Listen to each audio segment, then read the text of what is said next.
right. Welcome to the Special Ones Google Plus Hangout. Here, as always, with Juan Duque in his Nacional gear, all ready to cheer on Lo Verde. Uh, Dre is here, rocking his Valencia jersey. Dre, let's see that Valencia. What is it? Is that a Homa jersey? It's a road jersey. Okay, all right. And of course, I'm rocking my Bianconero for Juve. Big night for Juan. Nacional takes on some Uruguayan team, Montevideo. I don't know who it is. In just about an hour. Defensor Sporting. Who is it? Defensor Sporting. Defensor Sporting. Okay. Yeah. So as soon as we're done here, I'm going to go join Juan at his crib because we live in the same place now, which is awesome. Hey. Uh, so I'm going to go join Juan and get real rowdy and watch Nacional. But today we're going to talk a little bit about EPL, Champions League, Spanish League, the worrying injury trend we're seeing this season and in former seasons as well. But we'll just jump right into it. I was listening to a little bit of the last Hangout and everyone's predictions. I I think I skipped out right before my prediction, so we can't even talk about that. That's weird how that works out. No, I think I predicted Bayern to win it all. Um, Dre went with Bayern as well. Travis, I believe, went with Bayern, but we had to drop him out for this hangout because the base level of the group was too uniform. We couldn't have his high voice come and mess it all up. Uh, Juan, true to form, picked Real Madrid, and they're in the final with Atletico. What if you had a gun to your head right now, Dre? Who would you say wins the Champions League final?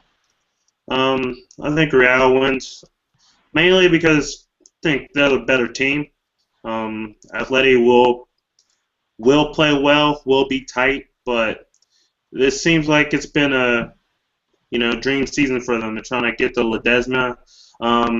They looked very motivated when they played against Bayern, even though these last couple games they looked less than. But I'm sure they'll be getting into the games and will be ready for what they have to go through on May 24th. But yeah, I'm for now picking Real Madrid, and yeah, I just I like to see Carlo get another Champions League title. He's really likable, isn't he? Like even as a Juve fan, he coached Juve. He hasn't had the greatest of things to say about the team, but it was a rough period. He coached the team. He was early kind of in his career, but I think it's impossible not to like Carletto. I read his book. He just seems like a super likable guy. He's a hell of a tactician, hell of a coach. And honestly, I'm picking Real Madrid to win. I hope they do. I really hate Atleti. Um, I respect them a lot. I think they're a hell of a team, but I hate them. Um, Especially over the weekend, making monkey sounds again. Um, Juan. So yeah, I'm going with Real Madrid. I'm gonna go ahead and assume Juan is gonna make it a triplete and pick Real Madrid. But have your say, my friend. Did we lose Juan? If we did, I can pretty much speak for him and say that he's picking Real Madrid. uh, it's not really a hard guess for us to think that Juan is going to pick Real Madrid. It is a little bit worrying that, and I'm sure Drake keeps even better informed than me, which is crazy, but uh, Cristiano Ronaldo limped off over the weekend. Dre, do you have any knowledge as to how long he's supposed to be out? I don't know if it's supposed to be a long time. He kind of just, he left out because of muscle fatigue. So I'm guessing that more than likely they're just protecting guys for, the Champions League final in Lisbon. I saw on Marca that there's about 6 or 7 guys who, are, carrying injuries. So having these 2 draws against Valencia and Valladolid, I think they're pretty much conceding that they're not going to win La Liga, and they're probably going to, rest more guys and, try to, make guys fit for the final in Lisbon. So I don't think it's anything to be worried about. For Portugal, it should be worrying because they're probably going to have a less than fit player for the World Cup. But I think for that May 24th final, they're gonna monitor things, and if he can't go these last, I think it's 2 games in the La Liga season, he'll probably trot out, maybe 15 to 25 minutes in the final game, and they'll just try to keep him fit there.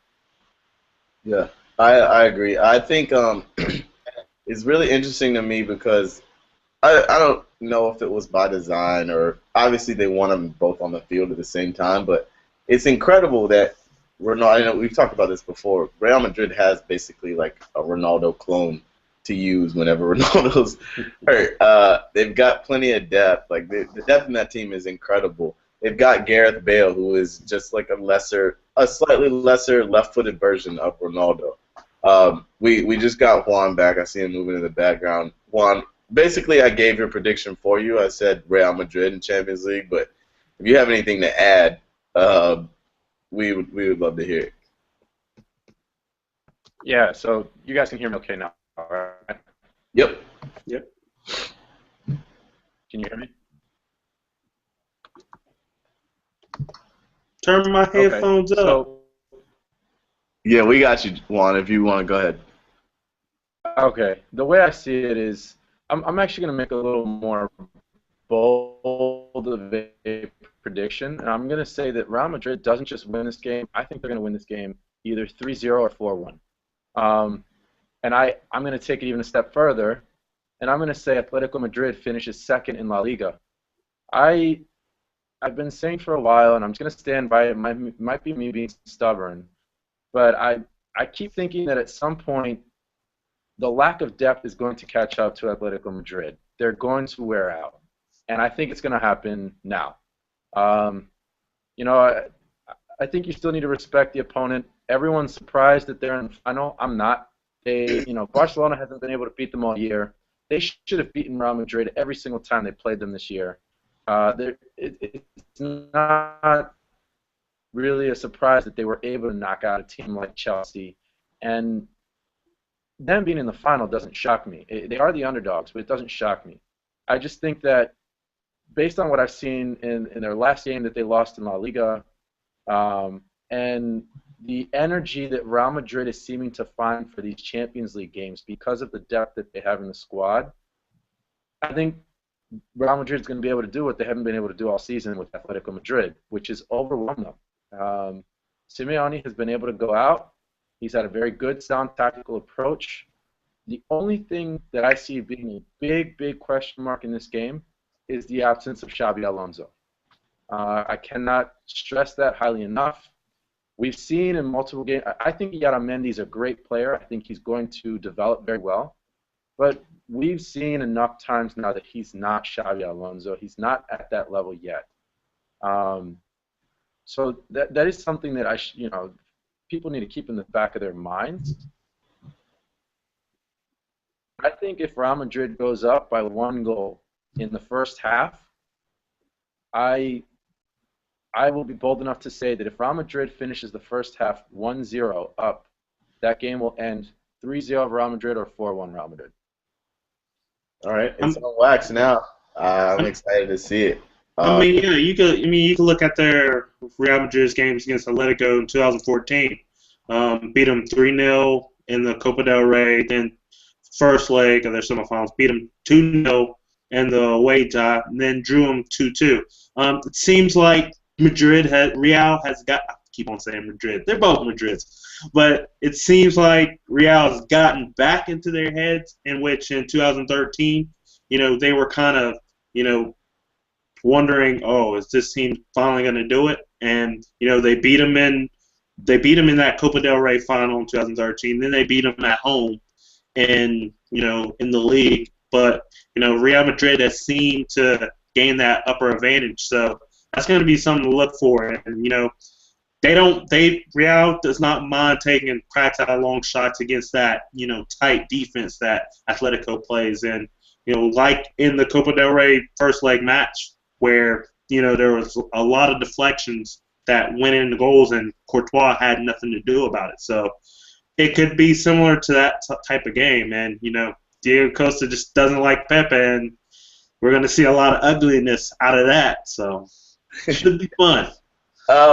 Speaking of Pepe and just Real Madrid center backs in general, what has gotten into Real center backs? Like Pepe's not getting cards like he should be. Sergio Ramos is what? He's got 5 goals in his last 4 games. Like what is going on right now? Man. He's bending balls over walls. What did you guys give Sergio Ramos? Every day I tune in like wanting to talk so much shit about Sergio Ramos. I think he's a good player, but he's not the world. I mean, he is a world beater. He's beaten the world, which drives me crazy as well. He's not like the greatest center back in the world, like everyone says. Like I like him. He's not what everyone makes him out to be, but he keeps proving me wrong over and over, and it's kind of driving me crazy. and he didn't get that yellow card that we probably thought he would get. As soon as Carlo left him on the pitch, I was like, all right, well, there goes Sergio Ramos as well. But are we seeing, like, on a more serious note, are we seeing a more mature? Not new, but a more mature Sergio Ramos who's settled into his role and understands what he needs to do for this team to win? That's okay. I'll say mature in the sense that he's kid no longer young. Go ahead. Oh, sorry. We just heard about his kid.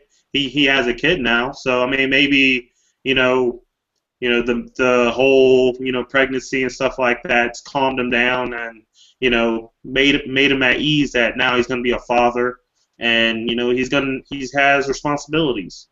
Does he have another kid or is this his first kid? I'm not sure. That I do not know. You'd have to ask. Juan might know, but I'm not 100% sure about that. I think Juan, go ahead with what you were saying. Sorry. He's no longer, he's no longer the young guy, the young right back on the Spanish national team with the Carlos Puyols and the Casillas and the Xavis to listen to. He's sort of the guy who's in his prime, and he's become the head honcho both at Real Madrid and with the Spanish national team. And I think those things, I don't know that they've made him more mature in the sense that I still think that if there's a scuffle involved, if there's petulance on the field, he's going to be in the middle of it at some point. I think it's more in terms of his decision making, and I think the best example I can give is watch a player like Jordi Alba and then a player like Sergio Ramos. Both have their moments, but there's a difference with sort of the air that they assume on the field. Jordi Alba is still young, up and coming. Sergio Ramos has his moments of stupidity, but he's been around the block and back. He knows when he can swear at a referee on a yellow card and when not to. He knows when he can step on Diego Costa's foot when the ref's staring directly at him and say, yeah, I know this ref. I'm going to get away with this call. Or I've been in this stadium. I'm going to get away with this because of things that have happened in the past. I think it's more a matter of, in Spanish it's called viveza. It's almost like he's been around the block and back, and so the street smarts that he's developed in Spain are paying off for him. And when I say street smarts on the field, I mean he knows what to expect from different refs. He knows what to expect from different players and how to react. Yes, he's still going to get his red card from time to time. But he knows that, hey, I got a red card today, but I know we're playing Getafe and Varane is back from his injury. So, screw it. I know I could get away with it. It's not going to cost my team their season. So I understand why he's such a hateable player. But he always wears his heart on his sleeve, and I think that he's finally growing up in terms of his awareness of how to behave in different situations. He knows he can still behave like a complete jackass, but he knows the situations in which to behave like a jackass now. Yeah, I think Sergio Ramos is that type of player that if you're a fan from an outside club, you hate him. But his fans and his club, his countrymen love him because I mean, I honestly ask me if I want Sergio Ramos in my team. Absolutely, I'd love to have him on the team. But because he's not in my team, I hate him. I'm a Juventus fan. We have plenty of players like that. Giorgio Chiellini. I'm sure there are millions of fans around the world who hate Giorgio. I love him. Arturo Vidal. If I wasn't a Juve fan and I saw him that ridiculous dive in Champions League, some of the things he gets away with, I would hate him too. But I love Vidal. I'm wearing his shirt right now.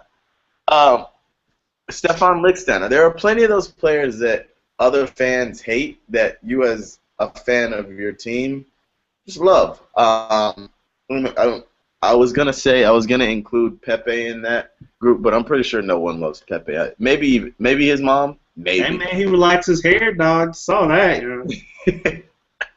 He's looking, I think he's looking good. He's looking. I think you're going to bring up the hair. Also, I'd like to pause and dedicate this minute to Amstel. Please send me free beer. Thank you. Can't be talking about that with the Champions League. I should have Heineken. No, man. No. I'm trying to get Amstel sponsorship. Dre, Juan can show his Heineken. Juan, get your sponsorships. There you go. You got to say something so we can see you. This is the champions. I don't know the rest of the words to that song. And I get criticized for advertising Mighty Wings. Really? See, and you just heard yourself say that, and you my goodness. still wonder why we criticize you. Anyway, moving on. On this tangent, I'm gonna kill you.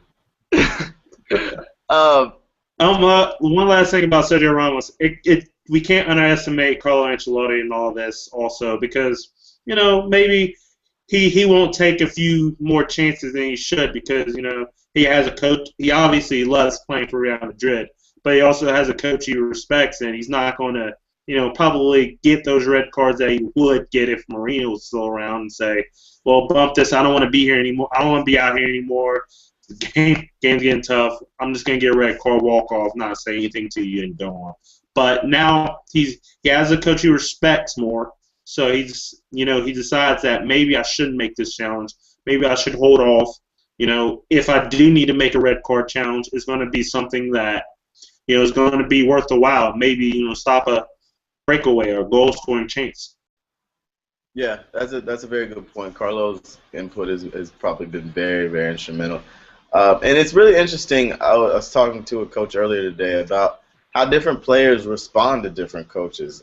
That's not saying Mourinho is any worse of a coach than Ancelotti, but Mourinho clearly wasn't a fit for that situation in Real Madrid. I think his attitude was a little bit too abrasive, maybe. It just didn't work out for him. But Carlo comes in. He's a little bit more easygoing in his manner. Not saying he's any less professional, but his mannerisms are very, very different from Mourinho. And it looks like it's working in Madrid. Even though I don't, Juan, you probably have a better sense of it, but just as common outsider, I don't get the sense that should Ancelotti fail to win the league and fail to win Champions League, I don't think people will be calling for his head as loudly as they would say if he was a Mourinho. I mean, obviously it's Madrid, so people are going to say you failed. But should they not end up with either one of those trophies, I don't think people are going to be going nuts for Ancelotti's head because I think he's done a really good job so far. It's incredibly hard to manage Real Madrid in general, especially when you're pushing for both the league and Champions League, and it's La Decima. I don't know how much better he could have managed this whole run. Juan, what do you think? I agree with that statement 100%. What I'll add to that is let's look at the manner in which he's beaten some of these bigger teams. Bayern Munich obviously is the first one that comes to mind.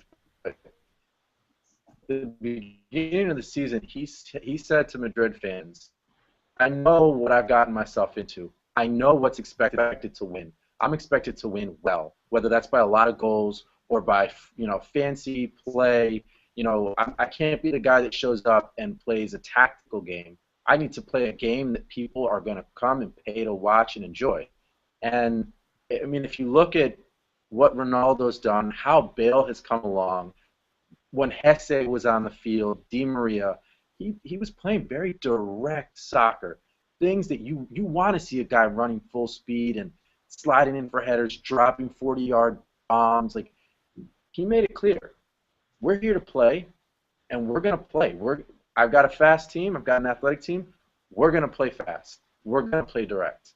We're going to give the people what they want to see because this is Real Madrid and people don't expect any less. And I think that, it hasn't worked out every single game. They definitely took Ancelotti a while to figure out some of the defensive issues that were going on. But ultimately, he didn't only figure them out. They're in a Champions League final, and they beat a giant, and they beat the hell out of them. So I think, yeah, it'd still be a failure if he leaves empty-handed this season, but I don't think fans are going to be as upset as they would have been with the Mourinho, who would say, we're going to kick the crap out of this team. Everyone's going to sit in behind the ball. We're going to park the bus. Ancelotti knew that winning games like that wasn't going to be enough. Let's remember how Capello won La Liga with Real Madrid. It didn't matter that he won. Fans hated the style that Real Madrid was playing. They said, get him out. And so I think Ancelotti understands that. Yeah, that's a really good point. Kind of skating on over to England.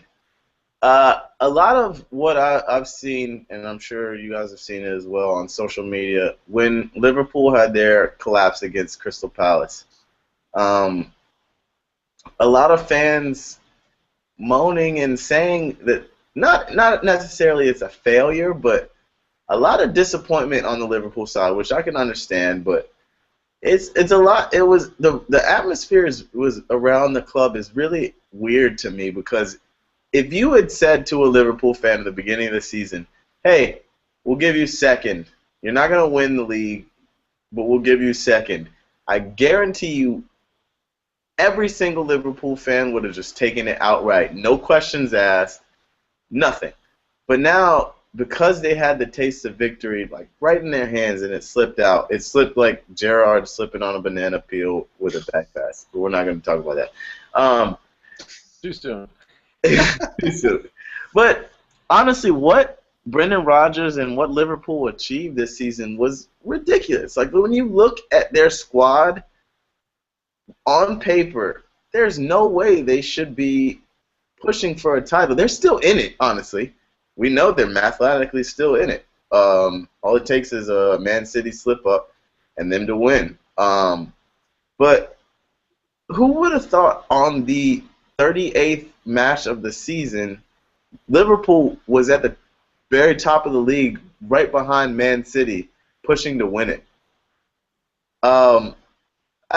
This is incredible to me. And what's really going to be interesting, sorry, this is kind of a meandering way to get to it, but I wanted to talk a little bit about you guys' predictions for the final, which I'm pretty sure are all going to be the same. I'm picking Man City. Surprise. But for this summer, I wanted to talk a little bit about the summer before we close this out. I wanted to talk about Luis Suarez. Luis Suarez, we saw him walking off in tears at the end of that match. Steven Gerrard pushing the cameras away like a good captain should, but Steven Gerrard is most likely never going to win a league. This was probably Liverpool's best shot at winning the league. I'm sure they can have a strong summer transfer window, but I think this was their best shot for the next few years to win it. What do you guys think happens this summer? First, you can give your predictions for EPL title, and then what do you think happens to Luis Suarez this summer? Trey, go ahead. We'll go to you first. Okay.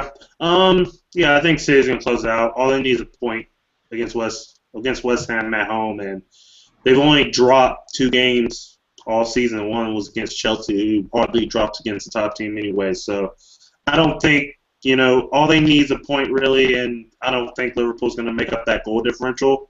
So I think, City takes care of that. And I would like to just go back kind of when you were talking about how Liverpool fans are kind of feeling some sort of way.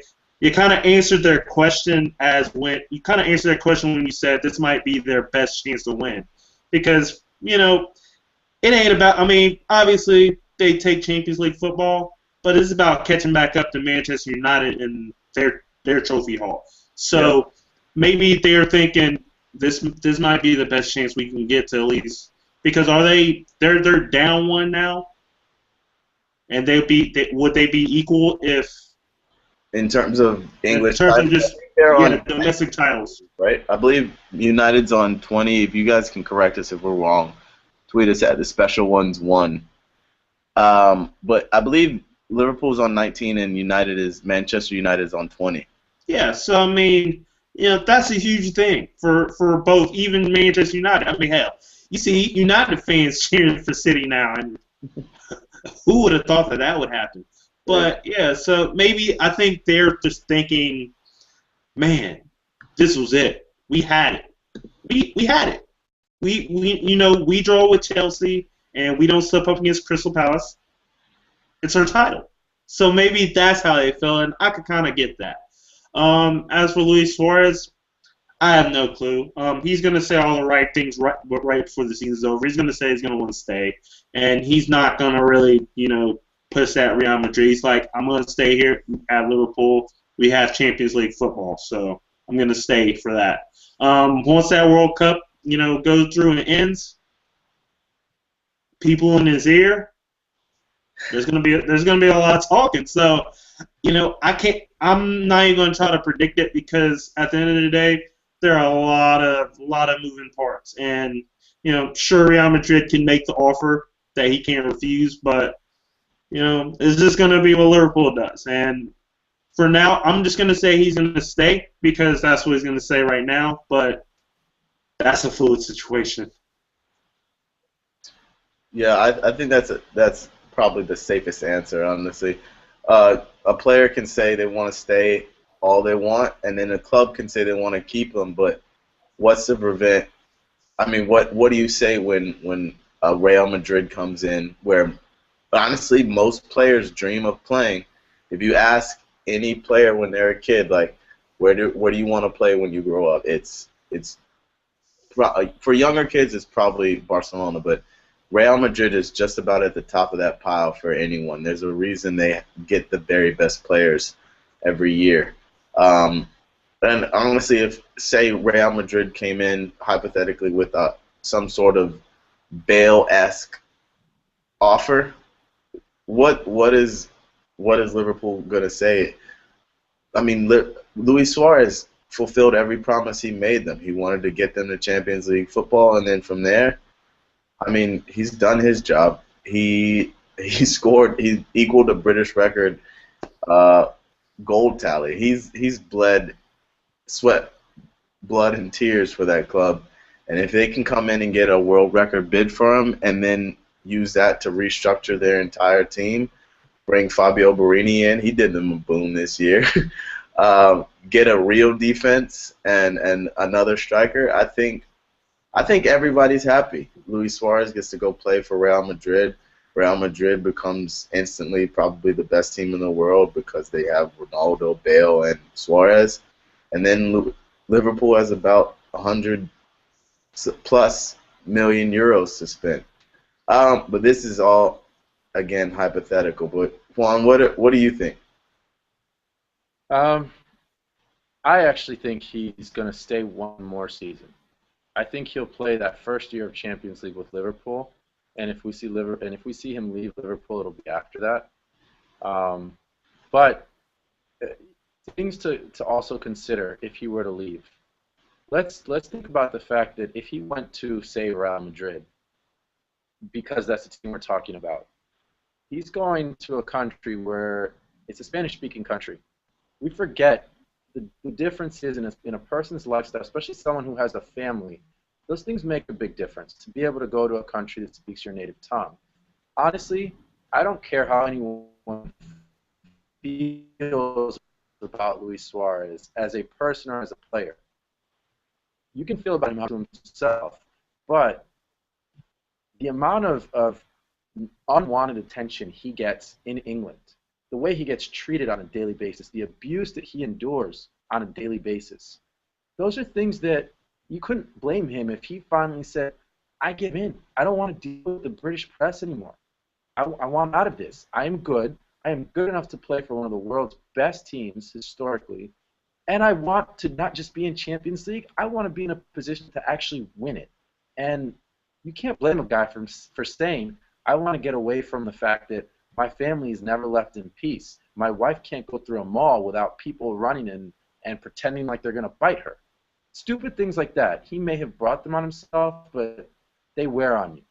And I think that when we saw him sobbing, I think what we saw was a man say, I was so close to overcoming all the controversy that has come and is associated with my name.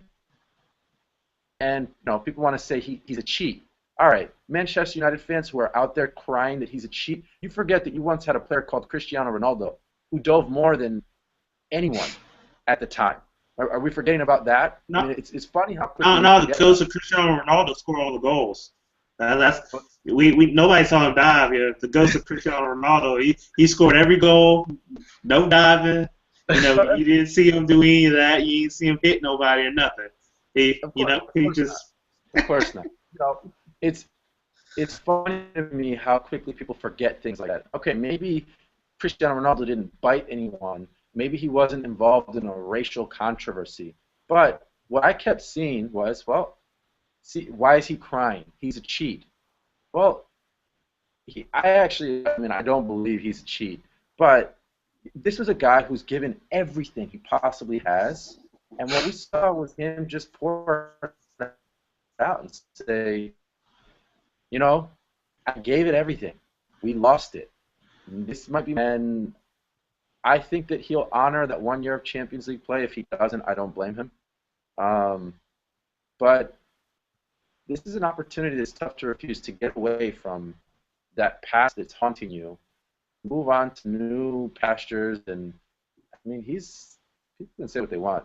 Luis Suarez is one of the top 3 players in the world, and any team that has him is lucky to have him.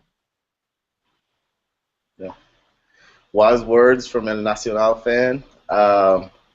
I think that'll just about wrap it up for today. Thank you guys for joining us. We'll most likely do one more.